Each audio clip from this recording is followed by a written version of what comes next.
Hi, let's talk about the Aries full moon that happens on October 6th. Just for context, this is not my painting. I didn't make it. It's not mine, but it's gorgeous, isn't it? Okay. And it's a full moon too. That's fun. Okay, so I'm gonna pull up my chart in a moment and do some annotations. Before I do that, the main thing I see happening at this full moon in Aries is that our inner child is getting an opportunity to act out. And we are the ones that are giving our inner child this opportunity, specifically because I think we have cultivated a lot of grace for ourselves in who we know we are, in what we are doing, and most importantly, in our devotion to that thing as a practice and not as a goal. This isn't really about achieving anything that huge in life. This is about seeing yourself clearly. Full moon in Aries. So, yeah, I'll draw this out on the chart to explain, but it's just really that. I think we're giving ourselves an opportunity to act out. And in doing so, in the days after, I think we're going to be brave enough to say something. We're going to be brave enough to speak out a message that's deeply important to us that we haven't been able to before, or that simply it just wasn't time to yet.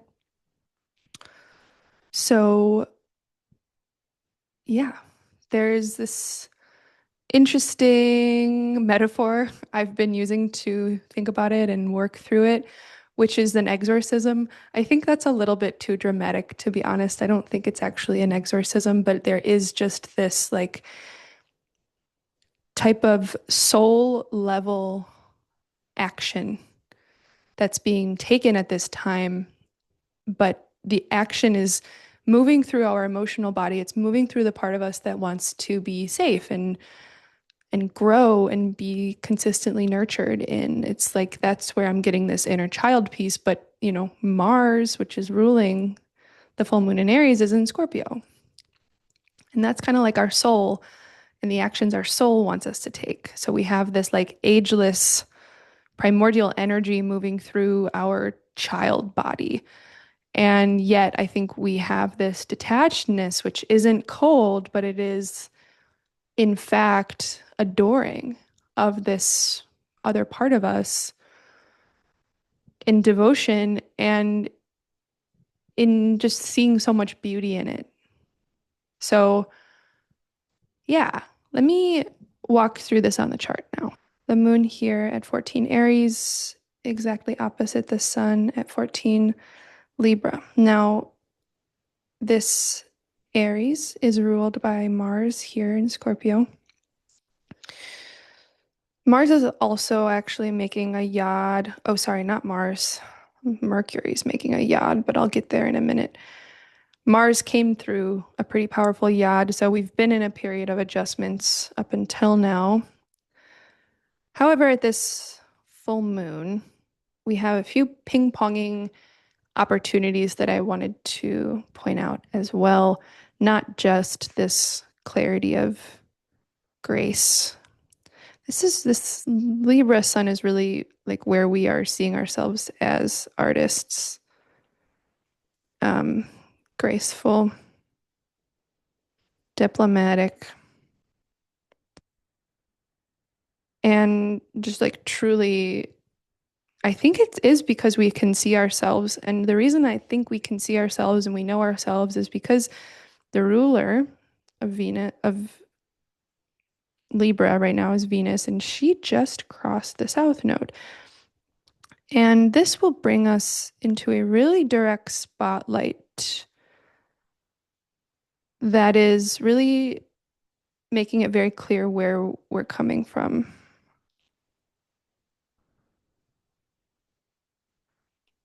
And where we're coming from isn't just something to let go of, it's something to, again, be able to see very clearly so that you can live in reality and also live with what you are good at, like what you have good access to.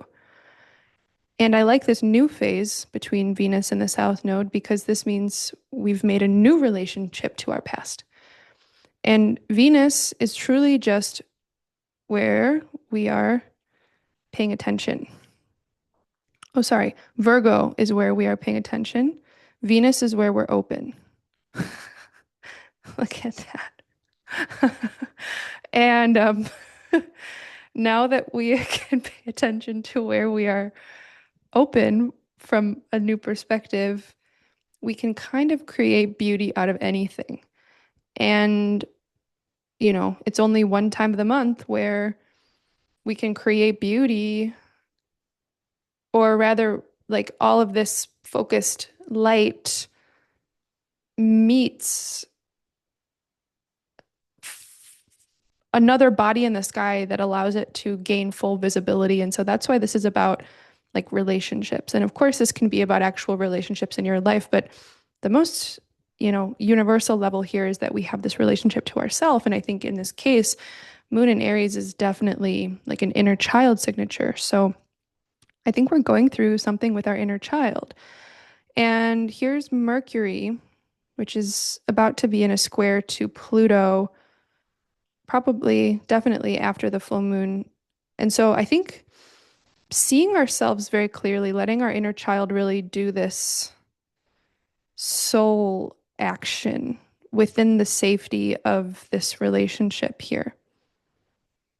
Within the safety of this relationship, this doesn't look very safe. Um, Gosh, I don't know what to do, people.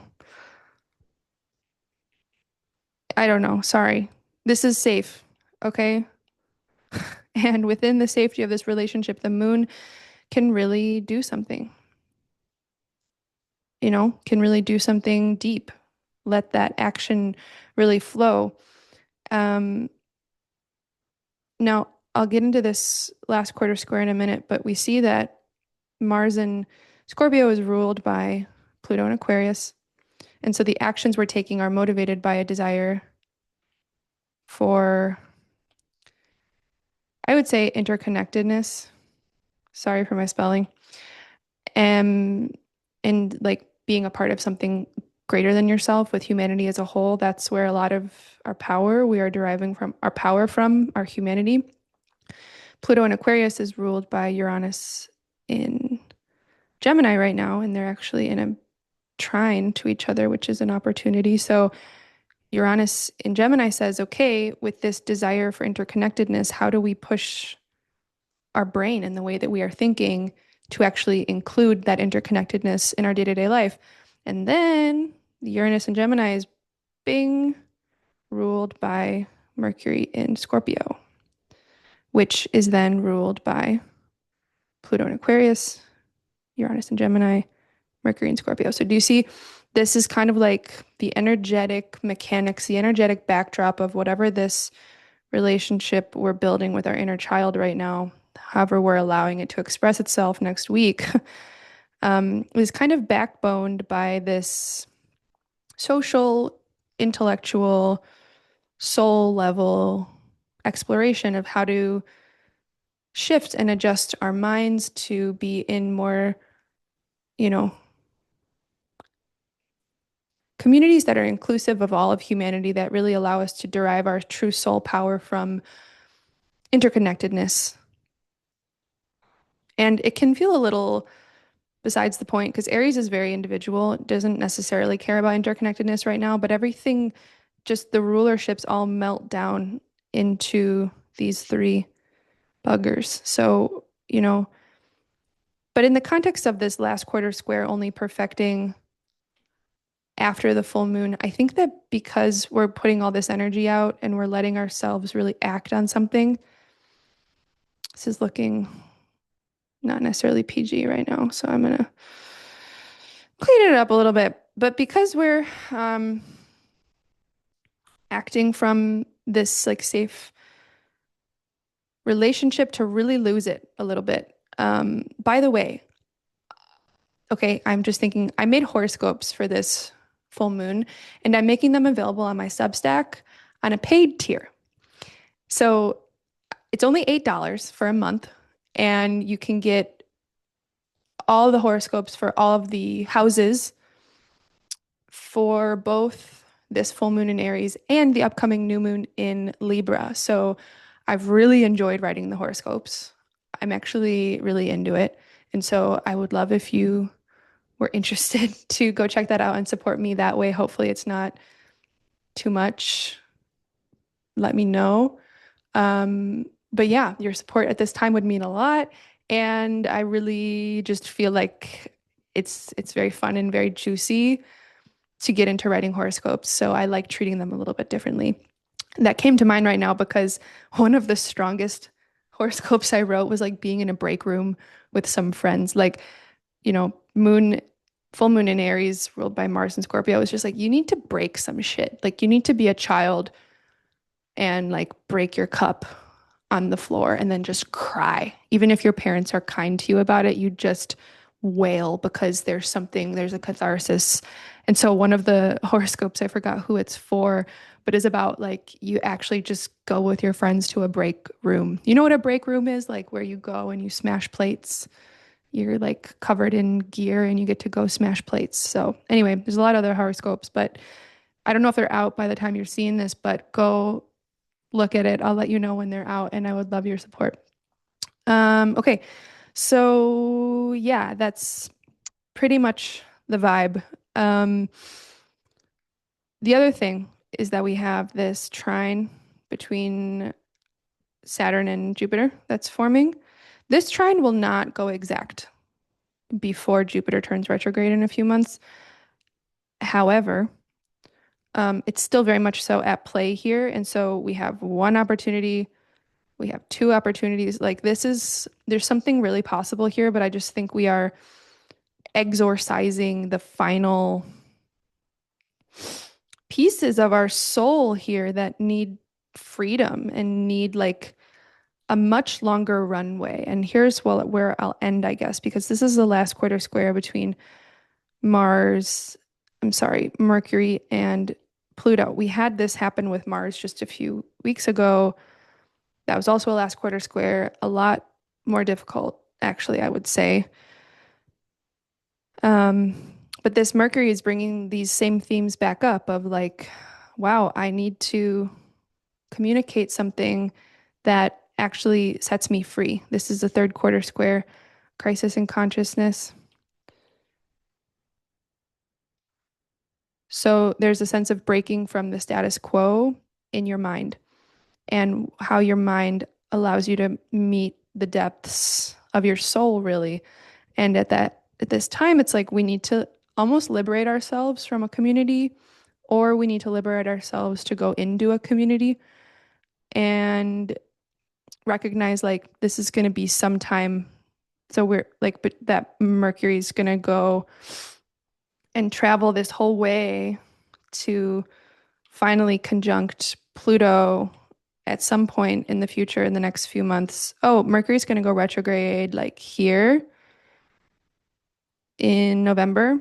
And so I think it'll be a while before it gets all the way up here. So we're not really going to meet this goal mentally necessarily right now, but we need to liberate ourselves. And that's kind of the gist of this last quarter square, which is, I think, what we will be able to do after the full moon reaches its peak, simply because the full moon reaches its peak before this last quarter square perfects.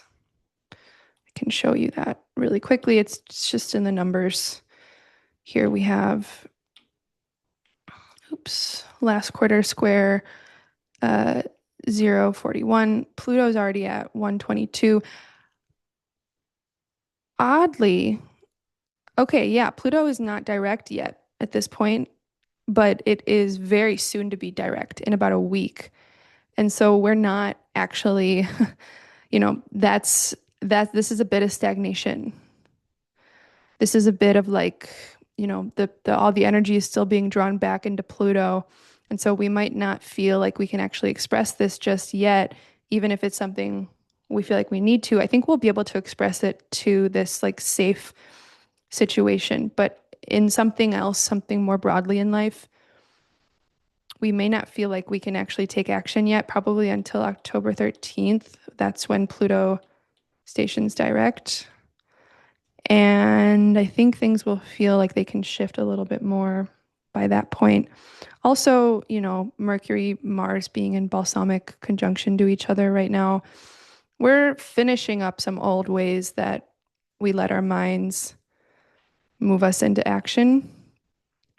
And we're going to start that whole cycle up again, like I think the end of October. So there's a lot of kind of churning mind energy that wants to turn into action and action that wants to turn into mind energy. And it's all symbiotic with our desire for interconnectedness and our desire to fundamentally change how we think and also fundamentally how we can show up as safe in relationships. But I think, again, it's really all possible. This is a really nice trine right here with Saturn and Jupiter. So the emotional reality is really important with this being in the water signs. It is an opportunity. It's absolutely an opportunity. So, yeah, I'd say go for it. Find yourself in a trusted situation or relationship and just like break some shit. Like, and then like become a muse to somebody while doing it. Or like you find a muse. If you're an artist, like find your own muse that's totally taking action from their deep, deep soul here. Very relational time that we are in, but as I said, and I go through these in the horoscopes too, by house, like where you're just nurturing your inner child, where that exorcism is taking place essentially. So, sounds very dramatic when I use that word exorcism. I'm sorry about it, but I'm also not because I mean it in a little bit of jest, but I also mean it to invoke that like deep sense of religious awe that we'll never know the soul, we'll never know the power of God, etc. Um, yeah, so that's what I think I have for this full moon. Let me know what you think. Go check out my Substack. Actually, just subscribe to it. It's only $8 for a month. You can try it out for a month, and if you hate it, just quit. But if you want to support me, if you like my channel, I'd really appreciate it. So, yeah, that's all for now. Have a lovely lead up to this full moon. Bye.